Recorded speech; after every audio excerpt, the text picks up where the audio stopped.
This 17 News at Noon podcast is brought to you by Clinica Sierra Vista. Welcome back to the 17 News at Noon podcast, where we share your news on your schedule. Good afternoon, and thanks for joining us for 17 News at Noon. I'm Maddie Jansen. We begin with national news now. A day before he marks 1 year in office, President Biden will hold his first news conference of 2022 later today. It comes at a time of many challenges facing his administration and his agenda here and abroad. NBC's chief White House correspondent Peter Alexander has more. United States. So help you God. So help me God. 1 year since taking the helm as the nation's 46th president, Joe Biden is trying to right the ship, with his job approval rating sinking and his legislative agenda in peril. Looming over all of it, a relentless pandemic with no end in sight, despite the president's promise to defeat the COVID crisis.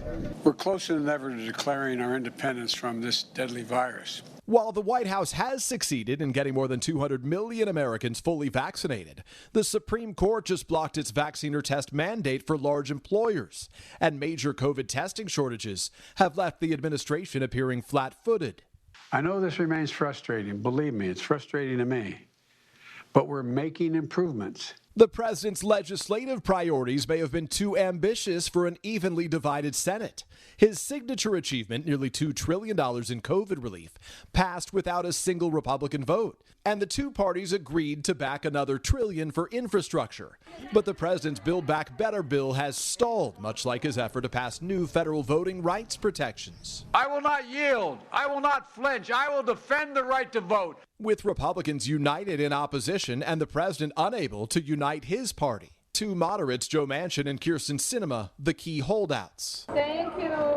On the economy, unemployment has plunged and the markets are booming, but record inflation and supply chain backlogs keep taking a heavy toll. Under President Biden, the U.S. rejoined the Paris Climate Agreement, and as commander-in-chief, he kept his pledge to end America's longest war in Afghanistan. We'll do it responsibly, deliberately, and safely. But that exit quickly devolved into chaos with the Taliban's swift takeover and the loss of 13 American lives. The president still grappling with a rising China and an aggressive Russia, again threatening its neighbor, Ukraine. Meantime, Secretary of State Antony Blinken is in Kiev to meet with the Ukrainian president, warning that a Russian attack could come at any point. Blinken reiterated Washington's commitment to the country's territorial integrity and repeated warnings that renewed Russian aggression will be met with very severe consequences. Blinken is also set to meet with NATO allies in Berlin tomorrow and the Russian foreign minister in Geneva on Friday. Hello, this is Tim Callahan with Clinica Sierra Vista, and we're excited to unveil the Community Health Center of the Future, our comprehensive care center. It's located right across the street from Memorial Hospital. We have every service under one roof, from family medicine, OBGYN care, dental services for adults and children, behavioral health, and much more. So find your way to better care at Clinica Sierra Vista this year at our comprehensive care center. Visit our website, clinicasierravista.org, for the latest on this project. We'll see you soon. And now to our ongoing coverage of COVID-19 in Kern County. As new infections continue to spike in our community, Public Health announced nearly 2,000 new cases this morning. That total coming to 1,892 new cases of the virus. 2 more people have died. 305 are being treated in local hospitals, while 54 more are fighting for their lives in the ICU.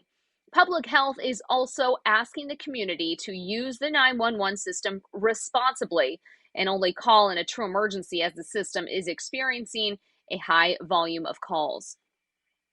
Well, Kern County has reached a milestone in its fight to prevent infection with the virus. State data shows that half of the population in Kern County has been fully vaccinated. A third of those who have received their shots have also been given a booster. Although a milestone, it's far below the state and national average. By our count, at least 600 people have died in Kern County since vaccinations became available to everyone. Meantime, demand for testing remains high in Kern County. Kern Public Health is holding a COVID-19 testing and vaccination pop-up clinic at Heritage Park in East Bakersfield this week. No appointments are necessary. Pfizer and J&J vaccines are available. For the clinic's hours and a link to Kern Public Health's mobile COVID-19 testing and vaccination sites throughout the county, You can visit kget.com. And the federal website where Americans can request free COVID-19 tests is now online. The website officially launches today, but there was a soft opening yesterday. COVIDtests.gov provides 4 at-home test kits per family. Officials say delivery could take up to 12 days. Kern Medical is now offering a medication that you take before you're potentially exposed to COVID-19. The Evusheld medication is a drug for people who are immunocompromised or who are at high risk of developing complications from the virus. A doctor will inject 2 doses of monoclonal antibodies, which helps support the immune system and fight off the worst effects of the virus if you get infected. But health experts say it's no substitute for getting the vaccine. You're encouraged to talk to your doctor to see if you qualify. Moving with your 17 Crime Watch now. Bakersfield police are investigating a theft and shooting after a security guard fired his weapon at a local store last night.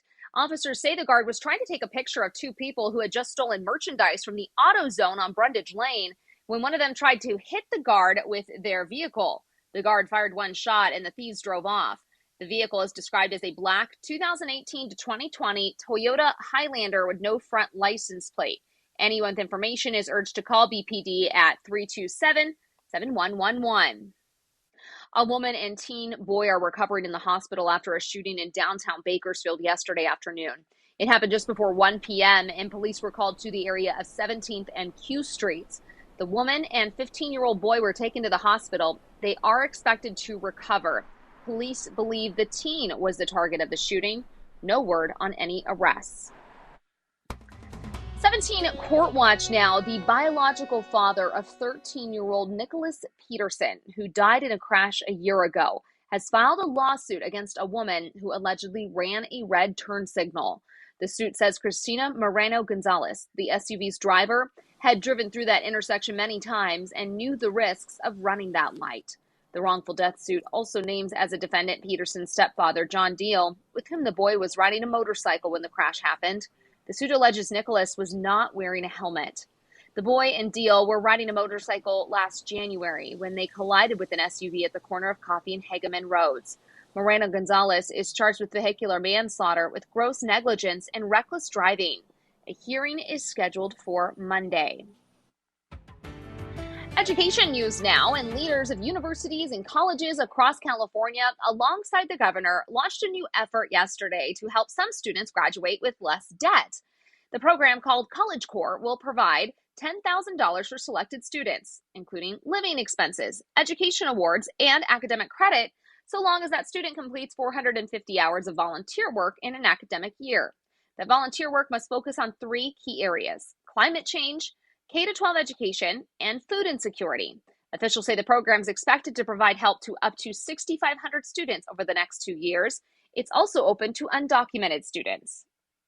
And if this thing works, we can go back to legislature, take it to a whole nother level. Hell, we can take it to the rest of the country because nobody else is doing this.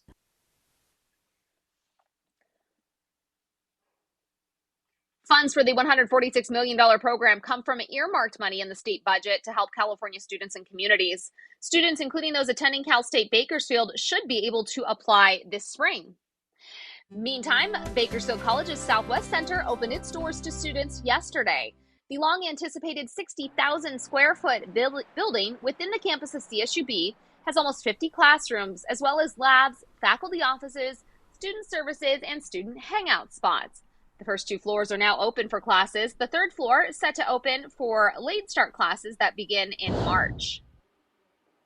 And the Shafter Library and Learning Center reopened yesterday after closing down at the start of the pandemic. The library reopened under a unique collaboration between the city of Shafter and Bakersfield College. In preparation for the reopening, a significant investment was made in new books with a focus on children. Nearly a quarter of the collection's brand new, and more books are on the way. In addition to the existing schedule of classes, the library will host regular community events.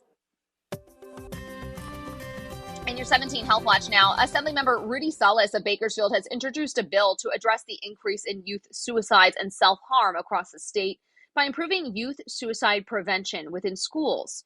A state auditor's report requested by Salas found that the local educational agencies lack resources and policies necessary to effectively address rising rates of youth suicide and self-harm. According to the Centers for Disease Control and Prevention, suicide was the second leading cause of death nationwide among young people ages 10 to 24 in 2017. Welcome back in your entertainment news now. Fashion icon Andre Talley has died. Talley was an influential fashion journalist who was a regular in the front row of fashion shows in New York and Europe.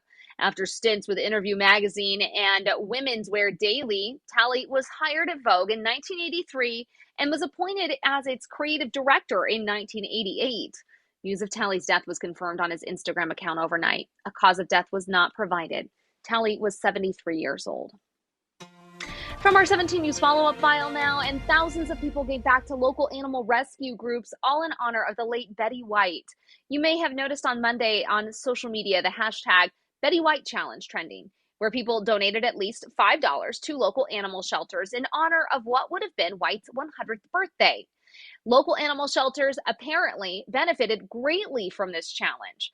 $16,000 was donated to Marley's Mutts, $3,900 donated to the SPCA, and Critters Without Litters received $500, all from new donors. Betty White died on New Year's Eve, just days after suffering a stroke. Although she was known for her career in TV and movies, she was a passionate animal lover and donated time and money to many rescues and shelters. Such a great way to honor her. The 17 News at Noon podcast is a production of KGET and Nexstar Media Group. For more on all of the headlines in today's show, head to kget.com.